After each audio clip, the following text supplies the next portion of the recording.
in what to Dave LaGreca might be the worst backlash of all time between zombie apocalypses, a new tag team champions, and what exactly is Seth Rollins doing? I mean, in his terms, it is the right thing, but to other people, it might not have been.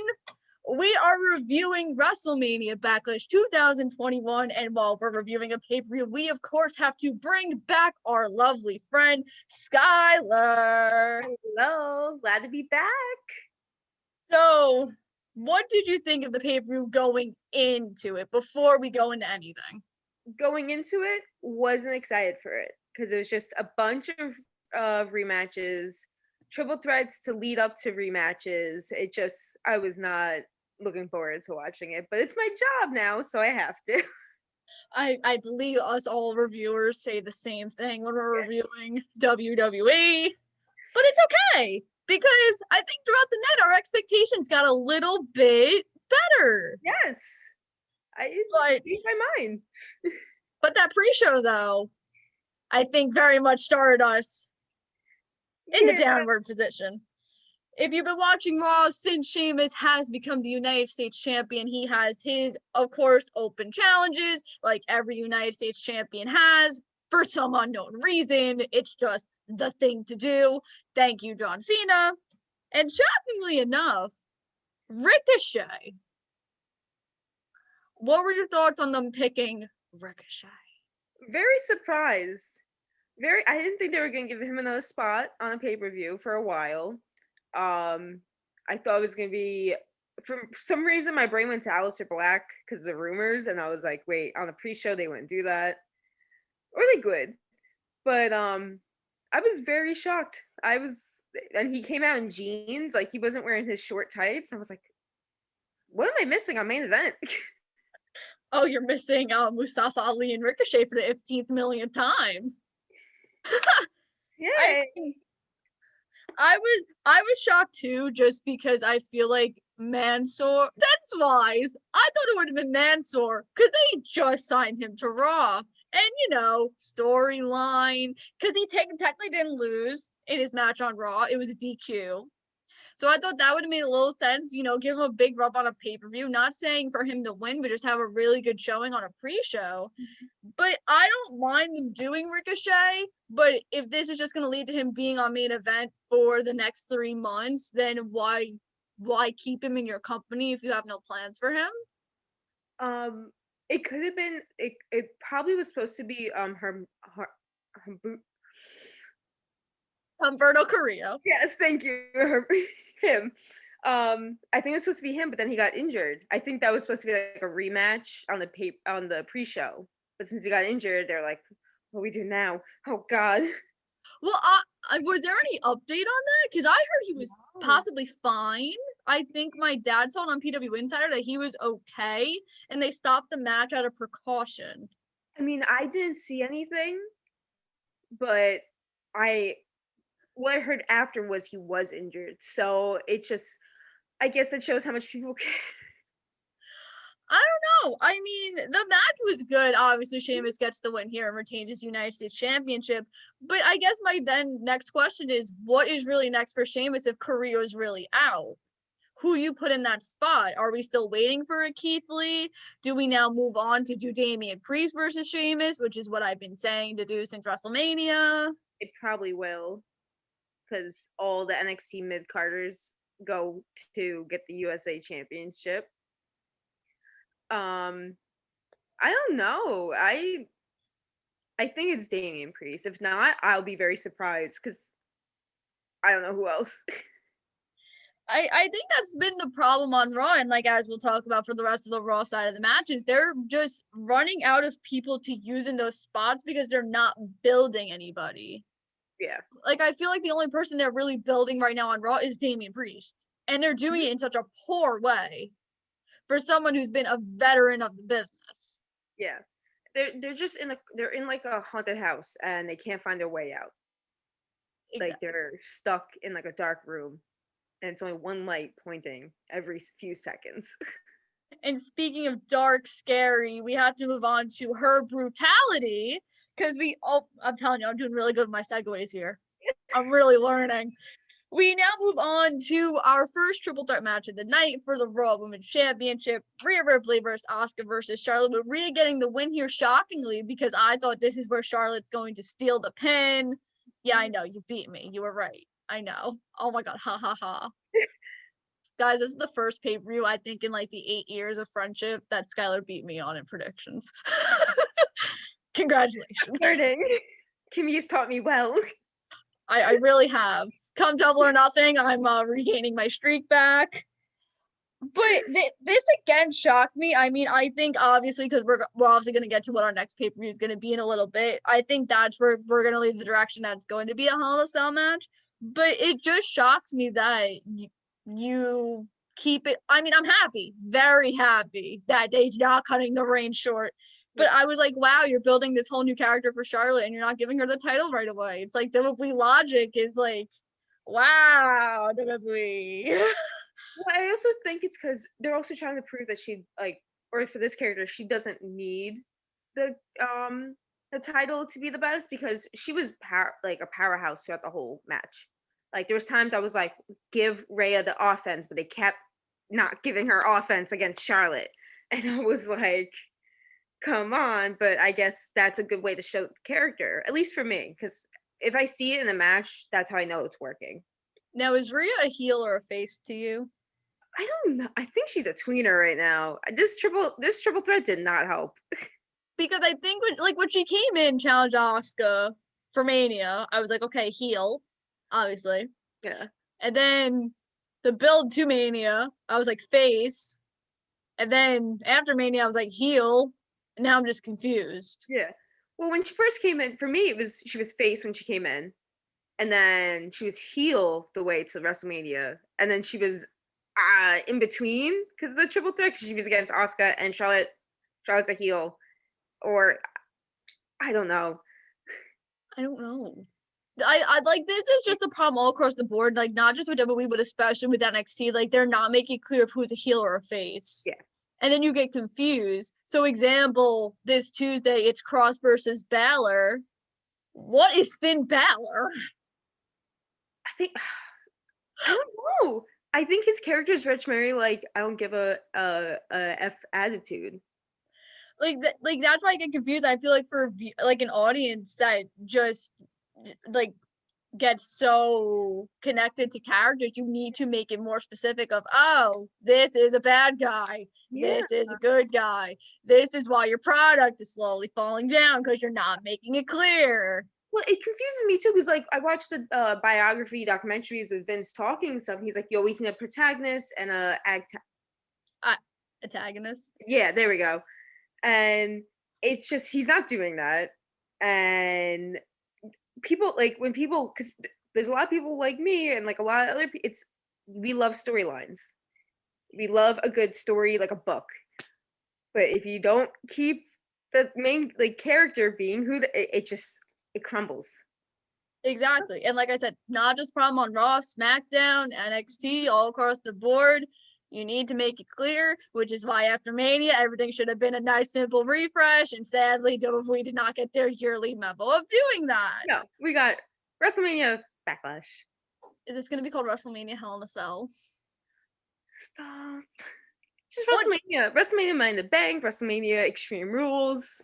Jimmy wants it. If Jimmy wants it, Jimmy should get it. Jimmy's gonna get it. But I'll talk about that now before we get to a match that I was very clear of who the heels and the faces were. Mm-hmm. Why move it up? Hell in a Cell from October. I don't know. I just want to point out Hell in a Cell is always near my birthday because it's very Halloweeny and dark, and they moved it, and now I get my special birthday treat. So mad at that. Well, I'm assuming they're going to switch it with Extreme Rules. So if we do Extreme Rules Horror Show 2.0. Oh. There you go. Well, okay, this is my thing. And I told you this before we started recording because I had a whole car ride to really process why they were doing this.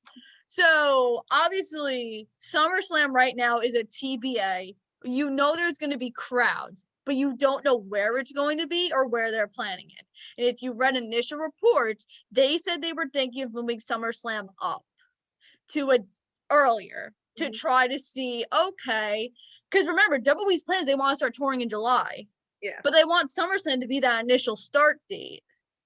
So in my head, you move it up to July, then that's where you do SummerSlam. But then you don't want to do like a pointless pay-per-view like Extreme Rules Yeah. and then build to SummerSlam. But then my other thing is, what are you how are you still calling it the biggest party of the summer in July when in August it's literally the midpoint of the summer? Yeah. And SummerSlam had a very like, I'm just speculating here. If SummerSlam is moved to July, SummerSlam, I believe, was going to be either August 22nd or the week before, which is my birthday. And if SummerSlam was an MSG, like I was highly pointing out on the Bob Culture podcast, I would have had my perfect birthday party at Madison Square Garden. We've all been there celebrating. Rollins would have won the title. She would have been a happy girl. Well, my thing is, like, why don't they want to test out the traveling first? Like, start with a smaller pay-per-view, then go to the big one. Like, I know it's like a big thing, like, because we're all, but like, I feel like they should test it out first, see how everything goes, see how the COVID cases go. See, that makes too much logical sense. I know, because SummerSlam, who know? We don't even know what the report was from WrestleMania. That's also true. Because you know them hiding stuff. So, like, who knows what will happen? I feel like they have to test it out first, as scientists would want them. Well, I mean, the other thing too was just they would want to start off the touring like with something big. So like AEW, for example, whatever that first Dynamite's going to be in July, that's probably going to be their Fight for Fallen special. Yeah. When they're going to probably have I don't know where their first Dynamite's going to be. I know they announced it, I just don't know off the top of my head, but that's probably going to be Fight for Fallen. Well, that's why I think they should do a Raw and SmackDown before everything. Yeah, because that's going to sell out. Look, it's a test. I'm trying to be the safety angel on their shoulders. I know, but I'm just saying, given the current product, that's definitely going to sell out. Yeah. That's a good one. You know, I can't wait to see those numbers of tickets. Oh my God. Especially when they come up here. I mean, when they lower it, girl, we're going every time they're in New York. Everywhere. MSG, Prudential, Barclays. Tickets don't sell, they're lowering those prices. We'll get day of, don't worry. Yes. But speaking of matches that we knew were heels and faces, we have our first father-son tag team champion. Monarchy. Obviously on the pre-show, the Dirty Dogs beat up Dominic, try to get the 2-on-1 advantage. Ray beat them all for a while, but obviously Dirty Dogs got the advantage, and then Dominic came out, made the save. This was a really good structured match. Yeah. I would have done without the whole beginning shenanigan thing and just had it kind of clean. Yeah. But I do agree with Jimmy. I think it's time for the Dirty Dogs to go away for a while and go and have Ray and Dominic go through the very tiny SmackDown tag team division we have right now. Yeah. But I'm excited they won. This is such a cool moment. I just would have had this in front of a crowd. Mm-hmm. Like, I would have definitely found room to have this on WrestleMania somehow. Because both nights ended pretty early. You could have fit this. You could have fit the Fatal 4-Way and have this moment there. Because this is a huge moment. ESPN was even reporting it. Yeah. And every single picture you're going to have the Thunderdome in the background with piped in cheers. Those cheers today, can I just mention them saying, Drew. It sounded like a car starting. Swear to God. Just wanted to point that out. Good thing I watched on mute. I was in a car full of people. Yeah, guys, if you didn't know, I watched the entire pay-per-view in a car coming home from Six Flags. Dedication. Oh, thank you. Everyone was like, what are you watching? And I was like, my job. Hello. What did you think about this match? I liked it. I was not expecting it to be good. But it actually, the way they structured it really well. Like, them attacking Dominic on the pre-show, cool, yeah. Like, makes sense. And then Ray being like the good father, being like, no, you're not going out there. I'll do it all by myself because I'm the veteran. You're a kid. And then it just, the way it started was good. Like them, like like Ray trying to get the upper hand, and Dolph and Robert, Or not Bobby. not Bobby, Robert attacking Ray, and then it was just, and then we all knew Dominic was gonna come out, but it was nice the way they did it because Ray was like, no, no, and then he was like kept getting beat up, and he was like, okay, I guess. And then they did it. Dominic did a great frog splash, and that height, Eddie would be proud. Just, oh, so good. I feel so bad Eddie can't see him wrestle. I know, it's sad, but no, I do agree that it should have been in WrestleMania, because if you like that Monarch stuff, why aren't you doing that in a live crowd? A moment's company, as Jimmy said. A moment's company. That's all they love. Speaking of moments, this zombie apocalypse. So now I just want to tell you all, I was at Six Flags today. I was walking out of the park when this match took place. My friends were standing next to me, and I said, there's a zombie apocalypse on my screen. I don't know why. Do not ask me any questions, and I'm very confused. Yes. So obviously this was to promote Batista's new movie, Army of Death. Mm-hmm. As Batista did tweet earlier in the day, and I did see this before the pay-per-view, and I was very confused. He said that he couldn't be at Backlash, but he sent some of his friends. But right before the Lumberjack match, John Morrison went in, saw the Lumberjacks, saw they were all zombies, got freaked out, explaining it to The Miz. The Miz didn't believe him, and Damien came out. The Thunderdome turned into kind of a city, I guess. An apocalypse city. Yeah, and then the smoke, and then just zombies. Yeah. This ruined the match. Yeah, that's what I was saying. Oh, I'm so mad. This could have been so well. Yes. Such a great way to end the feud. Yes. But this just, like, I understand you want to promote movies. This is what WWE does in all of its weird forms. But not on a pay-per-view. No. Not tonight. I love how WWE executive went, blood and guts, set back wrestling 30 years. And then they do this. How many years do you think this set the promotion back? They have to delete it. They have to delete this match. Well, they deleted, if you've tried to watch WrestleMania Night 1 back, they deleted all the promos and stuff for the rain delay. So it just cut straight to Drew and Bobby. So they can do that if Peacock is just like, no, this was really bad. Yeah, they deleted Mandy falling, like. And not only did this take away from the match, like at one point they were teaming up to take this on the zombies in the middle of the match. Johnny came out of nowhere for no reason and got eaten by the taken. I don't even know what to call what happened to him and the zombies. I like that part. He makes it funny. But like, because that was actually entertaining for me. But I was telling my mom, I was like, I saw the zombies. I was like, they're gonna be the Lumberjacks. That's it. No way fans or buffs. But my mom's like, no, you probably. I'm like, Ma, this is WWE. This is literally like, you see it, it's happening. Like, I was so mad because I was like, this ruined it. The Miz, because I was like, this is the one match I did not get right. So I was a Lumberjack, and it didn't go the way it wanted to, and now I'm just, sorry, I had to go on a little rant. I was so mad.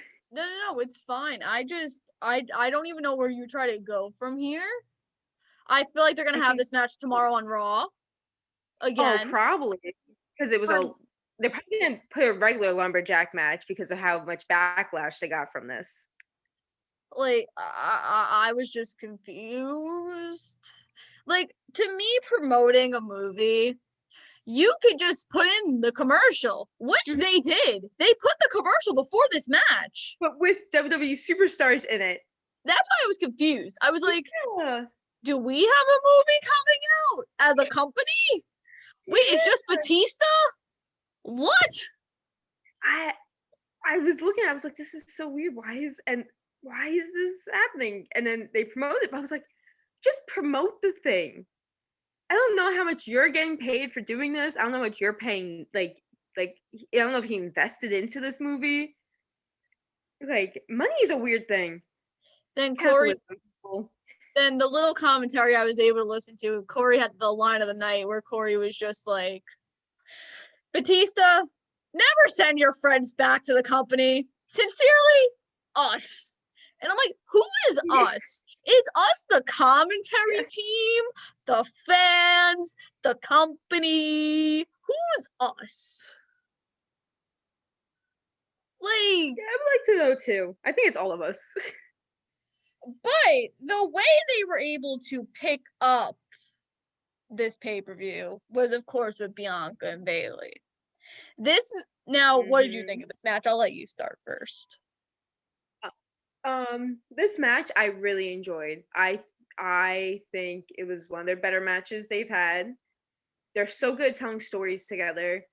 Like her pulling her ear to continue from SmackDown like 2 weeks ago, and using her hair, and then when Bianca got the pin and Bayley was like, she used her hair, like turning it around, and it was really good. Great spots. I wish there was another whip coming, but no.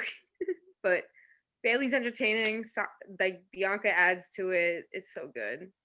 I thought this match was good. I think compared to what they were doing in January to now, I think Bianca's gotten a lot more confident in the ring. Yes. And I think it shows after Mania. It definitely shows. Because even if you want to compare the match I had on SmackDown, like when she lost and everyone's like, oh my God, Bianca's getting buried.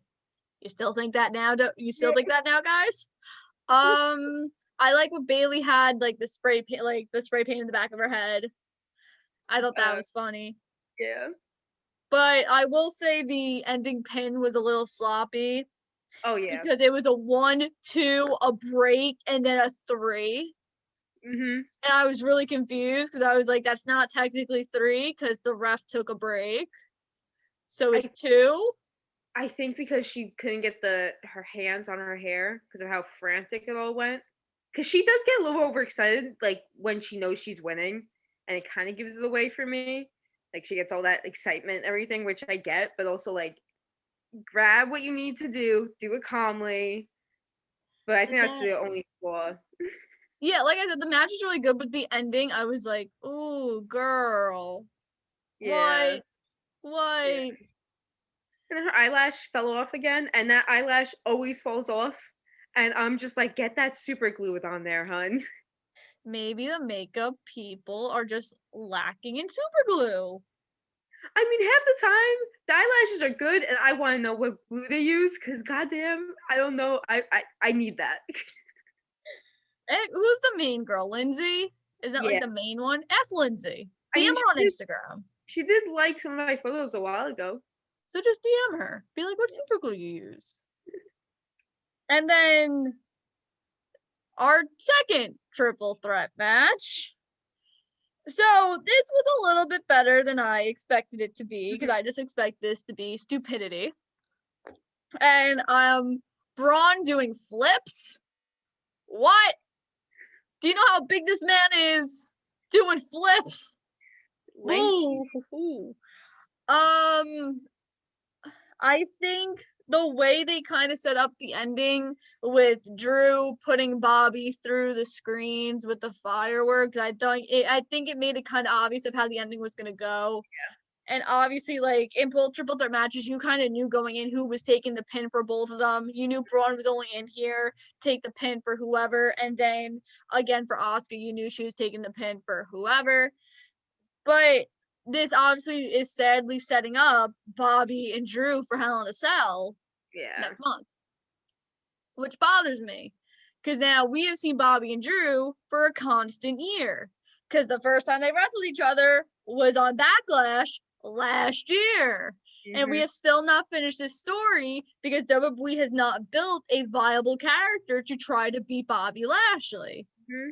Which bothers me because you have talent that you could be building on the Raw side, and you're just like, Bobby and Drew. Drew does not need to chase the title for a year. No. He doesn't. He's a great chaser. He proved that when he was going after Lesnar last year at WrestleMania. Yeah.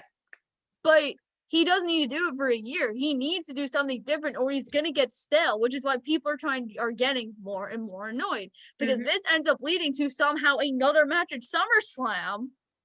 I can only imagine what people are going to be saying. Oh my god, I feel the same way. Cause I mean the match totally. I like if you heard me on the podcast, Bob Culture podcast. Sorry, tongue slip. I was very against this match. I don't like big men wrestling each other, especially 3 in a ring. It's horrible. It's boring. But they were adding some flips. They added him going into the LED light, and it just a little bit more of my expectations. Still didn't like it, but was up there a little bit. But yeah, no, I agree. I don't want to see McIntyre versus Bobby again. I don't. It's just getting boring. Like Raw is so boring now. Like, I honestly would not mind, and I'm saying this because I know it's not going to happen, but again, like, we've seen this match a lot. I would not mind Drew going to Sheamus and being like, hey, you know, like, I can't get Bobby's number, but I have your number. Yeah. I can beat you for the U.S. title. That's a story. That's a great story. Because we've seen Drew beat Sheamus so many times in the beginning of the year. Yeah. That should be your SummerSlam match. They're not going to do it, or they're going to do it because I said it. Facts. They're low-key watching. We know WWE. Hi. 2023. Call me. But I'm also like, because then Sheamus, I feel like Sheamus, if that does happen, Sheamus should beat Drew. And then Drew can have this whole psychological thing in his head and change up a whole character. Oh, no, I agree. I'm not saying Drew should win. I think Sheamus should definitely win and be like, haha, you can't win the big one. Anymore. You used to, but your confidence slacking because of MVP and Bobby. But that's how you have to develop that whole story because it makes sense. It's not something out of left field. And like I said, we've seen this match a lot. Yeah. But that story makes sense for us to see that match again. Just like we've seen Bianca and Bayley, but it made sense. Yes. Yes. You just need things that make sense. I think it's time for Jinder Mahal to come back. Win that championship again. No. Hello, he squashed Jeff Hardy on Raw. Dude, that's almost like, dude, Jeff Hardy. Crowds come back, play his old theme song again, get that championship, boom. Perfect. That's all we need. That's all we need. We need Jeff Hardy to be champion again. The world will be right. We need Seth to be champion again, but we'll get to that in a second. Because another thing that didn't make sense was just I did not like the formatting of this pay-per-view because you had 2 main titles back to back. And I feel like that not only ruins the momentum, but I feel like just having 2 huge things back to back, it's just weird and out of place. I felt like the formatting of this could have been a little bit better. Maybe starting with, well, I mean, you started with the woman triple threat match, but maybe like a little bit after have the men triple threat match because you knew Roman was main eventing. Yeah. Like, do it that way. Like, maybe put, like, where the SmackDown championship was, so have the 2 SmackDown at the end. Yeah. I think that would work better because those are the 2 matches everyone was looking forward to. Because even I was, like, in the car, and I was like, there's no way they're doing that and having 2 matches left. Yeah. What am I missing? And I was like, because I did 2 prediction videos, and I was like, no, wait, that's all the matches I covered. It's all the matches we covered on the podcast. Yeah. I was like, there has to be something else after the triple threat. But no. Then I was like, they didn't announce anything on the kickoff. You would have told me. Yeah. Like, I appreciate the new effort. Don't do it again. That's like if there would be next month in 2 Hell in a Cell matches back to back. They won't, because the right one's gonna main event. Oh, they will. No, they're gonna make the first match a Hell in a Cell match and then the last match because they ain't doing 3. Yeah, they do 2 or 1. They never do 3. I think every match on that I've been saying this since I was younger. Every match on the Hell in a Cell card should be a Hell in a Cell match. I don't care. I think it should always I think I think every match. That ruins the gimmick. I mean, the Hell in a Cell gimmick has already been ruined given how many we see. Or at least just all the main titles. Not the tag titles, just the two women and the 2 men. I love Hell in a Cell matches. That's why I'm just like, I agree. I'm a death match fan, unlike Kimmy. So I like the hardcore stuff. Yeah, I'm not coming with you to see John Moxley and Nick Cage. You're out of your mind. I'm sorry, I don't want to die. But I do agree. I love Hell in a Cell. I love me a good steel cage match. But I just feel like by doing a every match thing or a main title thing, that just ruins the gimmick of the Hell in a Cell that all has already been ruined, sadly. With it being like, this is what we were saying about Blood and Guts. We should not see a Blood and Guts match for 2 years. Yeah. Because it ruins the gimmick. And us seeing Hell in a Cell every single year ruins the gimmick of, oh my God, it's the most dangerous structure. You do it every year. Yeah. How is it so dangerous? If it was so dangerous, you should only do it for feuds that make sense. Well, that was with the Elimination Chamber too, because for a while they weren't doing Elimination Chamber, and then everyone was like, "This is awesome," and they kept adding it. That's another gimmick that's slowly getting ruined. The Royal Rumble too, also ruined gimmick. They ruined everything. Money in the Bank is slowly falling there too. Are we just bitter wrestling fans at this point? No, we're not. They just don't know what they're doing, and there's another product that we can now compare it to, and we just see how much better the other product is using their wrestlers' talent and gimmick stuff, and we're like, oh my God, this other new form of light. Yeah. I mean, I now have to watch multiple promotions due to jobs, but like, well, it's also because like with AEW, they're doing the Stampede match again. I'm so excited. I'm excited too, but I'm hoping that's not a constant thing. Oh no, it shouldn't be. I just think the thing with that, and after we'll get into the main event, I just think the thing with like why they're doing it again is because you can't just have a standard 5-on-5 tag team match. That match needs a stipulation, and the only other stipulation that you could add to that is a Stadium Stampede. And I think because of how stacked Double or Nothing was, they didn't want to put Blood and Guts on top of it. Yeah. Okay. Because Blood and Guts was always supposed to be its own thing. Yeah. And its own show. So I think that in their logic, it was if we put Blood and Guts on Double or Nothing, it's rooting the importance of Blood and Guts. Okay. Because they could always use that as a, like I said, I don't want to see it all the time, but they could always use it as a special. Yeah. Where Stadium Stampede, we saw it on Double or Nothing last year, and they need a gimmick for that match. That's a match that needs a gimmick, especially with the stipulation. Okay. Yeah. You're right. Thank you. Kimmy educates me when I'm a little dumb sometimes. No, it's not dumb. No, I'm calling my brain's a little dumb sometimes. No, I mean, like, Bill and I were kind of talking about this too, because Bill was like, it makes sense, but then he was like, I guess I understand why they didn't put blood and Guts on Double or Nothing, but like, why do the match again 3 weeks later, which was my original problem with it. But now, given the stipulation, I'm like, oh, okay, that kind of makes sense. But then in my head, I'm like, Pinnacle's really going to go 2-0? Maybe. Doesn't make sense for them to lose, but that's just, I mean, MJF's the king. Demo king, not a god.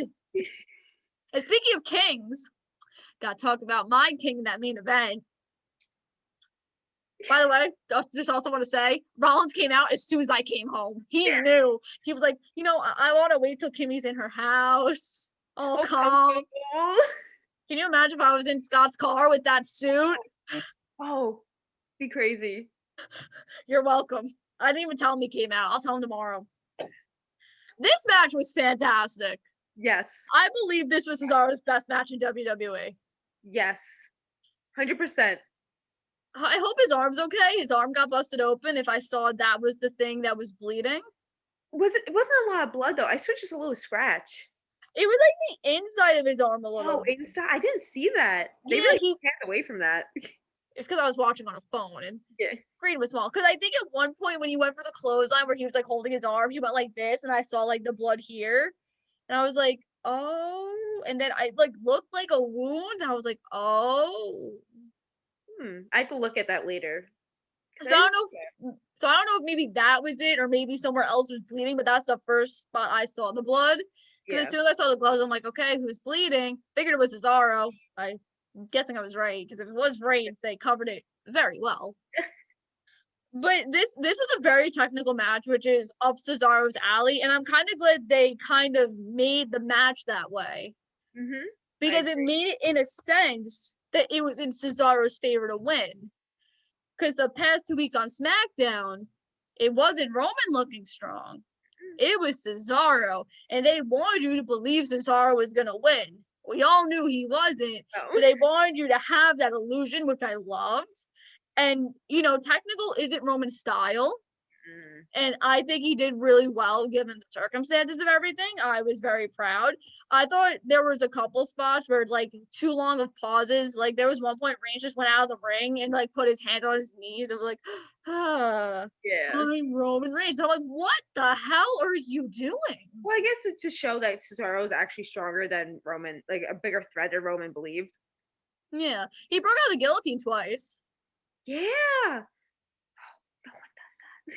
Think he was the first one to do that. I'm shocked. I don't know if something happened in the pre-show with this. Jimmy and Jay didn't come out at all until the match ended. No, that was it the pre-show? It might have been the pre-show. I cannot. This night went fast. I think it was because Jimmy's the one that's back, right? Yes, it's Jimmy. Cool. Jimmy, he went back, he went to the locker room and was talking to Jay, be like, yo, you don't need this. You don't need this at all. And all that stuff. And then Roman came up and he was like, what are you doing here in a way? And talked to him like how he talks to Jay again. And he's like, I ain't no bitch. Nobody's bitch. Like on his t-shirt, which I want. I want that shirt too. And then before the match went out, Jay was kind of like thinking of what Jimmy said. I hate this. Thinking of what Jimmy said, and because Jimmy was like, you know he can't win without your help. You know that. Mm-hmm. And then Jay kind of said if to Roman, like if he's gonna win in some way. And he was like, go find your brother. So he didn't come out for the match. Well, I mean, the thing is, too, Cesaro didn't tap. Cesaro passed out. Mm-hmm. So, I mean, if you're not going to go with Seth and Cesaro and Hell in a Cell, which I think obviously that's the direction you want to go, it does set up for Cesaro to have this match again. Yeah. Or maybe, because they attacked his arm, maybe he's taking a month break. This sets up perfectly for Hell in a Cell. I know, but they really attacked his arm. Oh, I know. It looks like he can't wrestle for 4 weeks. But okay, first of all, Jericho dislocated his elbow and he showed up on Dynamite, and that injury is legitimate. He legitimately dislocated his elbow, but he's the Swiss Superman. So if he's a Superman, then he should be able to wrestle with his injury. Well, here's the thing: WWE doesn't know how to sell injuries. They don't. I'm not saying for him to show up Friday. Yeah. He could show up because it's June 20th. That's when Hell in a Cell is. You have a little bit over a month to sell this. You can have him come back in a couple weeks and have Rollins just build the story. Yeah. Well, it's also if it is a kayfabe injury, he can. I still want him to show up. But sell it on TV, not be home. They don't sell it on TV. And if he is gone, if they sell his injury, he'll be gone for a day and then he'll be fine in the week after, He'll show up with a sling. Don't worry. And then he'll be fine. Anyone knows this. He uses Resident Evil juice and his arm's totally okay. So if you couldn't tell, Rollins came out with his beautiful Troy design suit. Yeah. Looking drip king. Sorry, Jimmy. I'm sorry, Jimmy. I'm sorry. Jimmy, I'm with you. It's Johnny Drip Drip.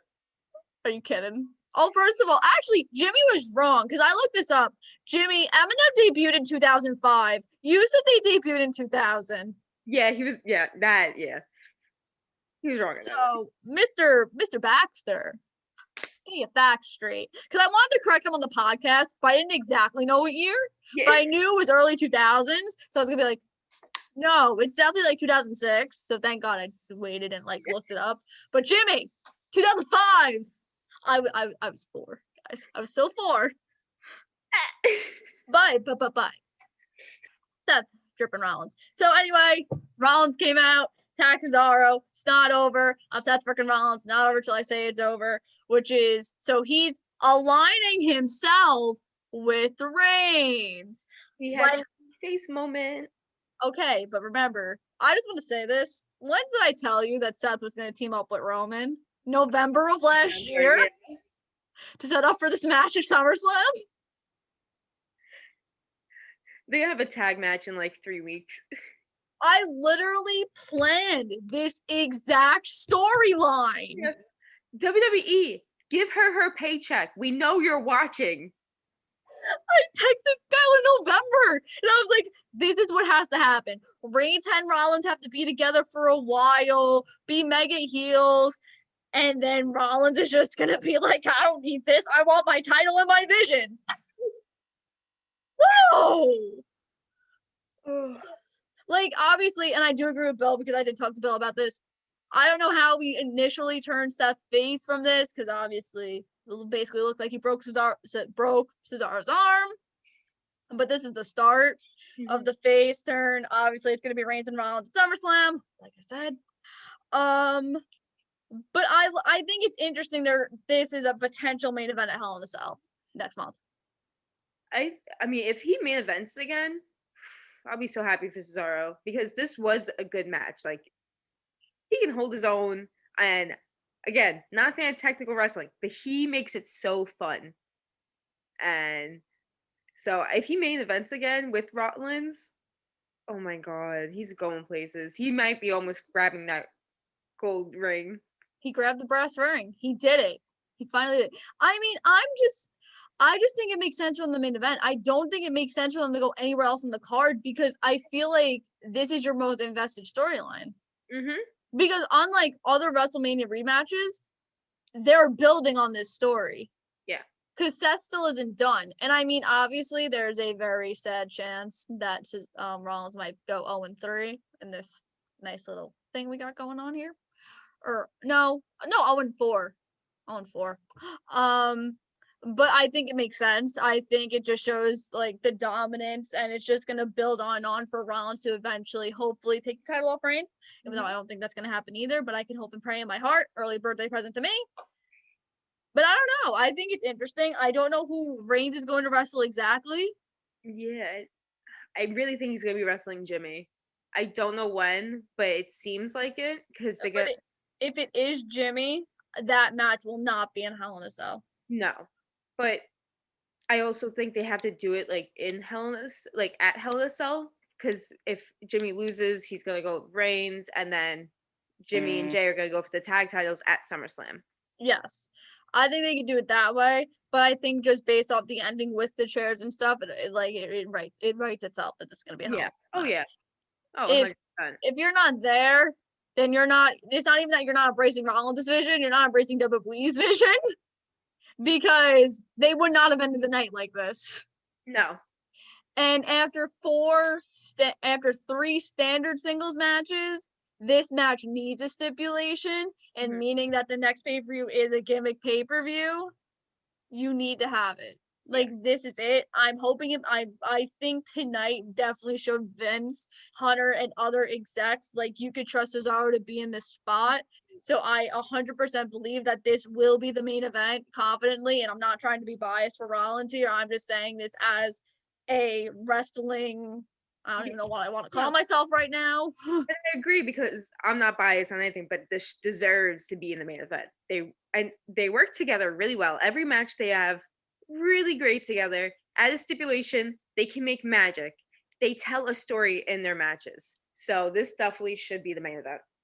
Poor Joshy G is just gonna stress over this because I believe Joshy G was like, oh my god, I don't know if you don't know that's Rollins and Cesaro's CrossFit trainer.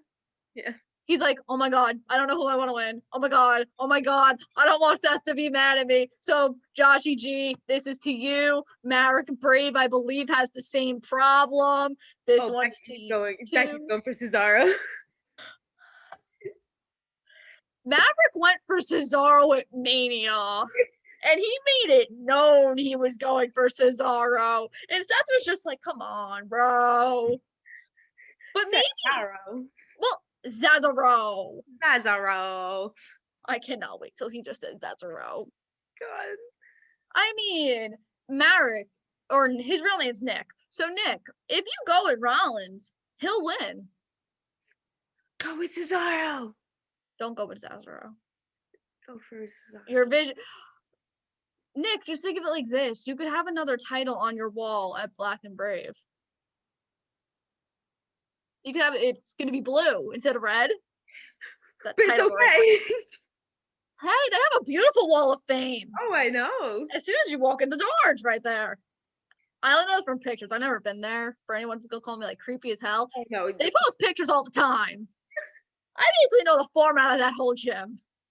Just based on Man Bun Monday post and Instagram post.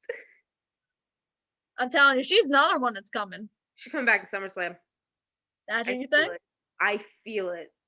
To congratulate Seth on winning the Universal title. No, she's gonna be a Rhea. Oh, she's going to blue. She might go to her and Bianca. Bianca? Because Bailey low-key calling her out. Bailey was, I think, calling her out on the bump. Mm-hmm. And I'm like, ooh, that would be her like starter match, and then go for Bianca. I like that thinking. Yeah. I like that. The updated Bailey versus the man, which we haven't gotten. Because Becky was on Raw and Bailey was on SmackDown. I like that. I like that. Well, I mean, also that heel turn SmackDown was when Becky just decided to start SmackDown with the goddamn Rock. Yeah. Yeah, I'm the man. I'm gonna start SmackDown with Dwayne. On a scale of 1 to 10, how would you rate this pay-per-view? I'll give it an 8. Ooh, that's a strong number for a zombie apocalypse. That's why it's kind of deducted, but I like 2 points deducted for the 2 matches I didn't like, but everything else I liked. Like even Pat McAfee was cracking me up, and I do not like that guy. No, he's not taking his job. Don't you worry. It was a pretty when it raises my expectations, I give it a pretty good scoring. So very upset about the zombie apocalypse. Ray and Dominic not in front of a crowd also gets deducted points from me. Just because I just felt like that wasn't right at all. Like I could definitely see when Ray eventually retires from WWE, him telling how mad he was that it wasn't in front of a crowd. Oh yeah. And even like unless there's a story going to be reported, I doubt Aaliyah and his wife was there too. Backstage. Were they back? Along. Where were they? They were on the watch along thing on YouTube. Oh, they were? But they weren't backstage though. I don't know if it was from Skype or they were backstage. I honestly do not know because I don't watch the watch along. So I think that would be for me if they were not backstage. Again, I don't know, but I'm scrolling. That would piss me off too. But it did exceed my expectations. Yeah. Pretty happy. I mean, I watched this whole pay-per-view in a car, but did what I could. I'll give it a 7. Yeah. That zombie apocalypse just ruined it all for me, TBH. At least it was in the middle of everything, but it was still stupid. That took back wrestling. I will forever say they cannot say, they're such hypocrites. They cannot say anything anymore. I wish I was on Twitter when this all first happened just to see what the trending. It was oh, that's even worse. Yeah, that match was trending of how stupid. It wasn't even blaming like Miz or Damien. Like they were so mad, the zombies, because it could have been so good. Thank you, WWE. We love you too. So, where can we find you on socials? Instagram, Twitter, and TikTok. Skyler, still think 500 dashes. Nicole, Kimmy tags me in her Twitter post, so I do. You can find me from her page. Oh boy. I feel like I have a million things to say. Okay, let's see if we remember everything. I'm a proud old person, guys. Thank you. So I actually just recently changed my Twitter handle. I think just because of things that are happening, I can no longer have Kimmy_Devabui, just because of things that are happening in other companies with myself. So I changed it to my real name, Kimmy_Sokol. Instagram is still Kimmy Talks Wrestling. You can now see me on thepopbreak.com thanks to one Bill Bodkin. Love him. So yes, I will not explain everything that happened with Pop Culture Wrestling, but due to backstage stuff that happened, I am no longer affiliated with them. I would personally like to thank TK and Gavin for recruiting me and giving me the opportunity to learn so much in the 3 weeks I was a part of it. But again, due to personal backstage stuff, that was a whole yike. Where else can you find me? Oh, starting in a couple weeks, I will be on the open mat and we will be talking about NCAA and amateur wrestling. I will be writing for them. Oh boy. And more importantly, if you did not check out the Maria interview, which you definitely should, starting in a couple weeks as well, I will be interviewing every single woman a part of Women Division Wednesdays tournament, which is starting again in a couple weeks. I believe I know who I'm starting with. I'm waiting for Ring of Honor to actually get back to me right now. But if I have in mind who I think I want to start with, and I told Maria this yesterday, I think we're going to start with a Prodigy. Ooh. Sorry, I'm just so proud of this girl. She's making her dreams come true, and I love you, Kimmy, because I'm so happy for you. I just had to say that because I smile so much whenever you tell, like, you're so happy, and it makes me happy. So I love you. Thank you. So funny enough, and 2 years ago, today was my last track meet 2 years ago, and I look at that me, and I'm like, wow, 2 years. But you've grown so much, and you're just, oh, I have to gloat for, I have to like gloat, I have to like just, I had to point out there because everyone needs to know how amazing this girl is, how hard she's worked. It's just 2 years ago was not this me. I will tell you that right now. Whole different person 2 years ago. Oh yeah. And just we started this in September. Yeah. It's May. Wow. Almost 200 subscribers. Yes, Kimmy. Oh my god. I don't even have words. Like this July, 11 years in this business. Yes. That's like I'm so I will forever say she inspires me. She's the one that gets me to want to do this, gets me off my ass to do this with her and to like try to do my own things. Like she's just, oh, I have to praise her. I very much do appreciate it. And like that's why I wanted to get on Bob's thing. I was like, Rob, let's do this. Yeah. Like, I want you to meet Skyler. Let's bring her into this. Yes. And he was like, of course. You can book the whole panel and you can host it. And I was like, oh I wasn't asking for all that, but okay. I'll do that too. And you did so good. Oh, thank you. I was like, please let this be good. And Rob was like, oh my God, Kimmy. But yeah, Mail, like this video. Tell us what y'all thought of Backlash. Can't wait to read all your comments. Click the bell for notifications and subscribe. We are 11 subscribers away from 200. And so I posted my 200 subscriber video a little bit early. If you did not know, May is Mental Health Awareness Month, and it is a special cause for both Skyler and I. So make sure to check out my journey in my video. In that video, get to learn a little bit about my track career and why 2 years later I'm this Kimmy. That Kimmy's track coach appreciates so much more than she was 2 years ago. But check back on the channel tomorrow for our wonderful, amazing Raw review. Woo! Let's hope we are finally hitting that restart button. And I know we're not, but let's hope and pray. Bye, y'all. Bye.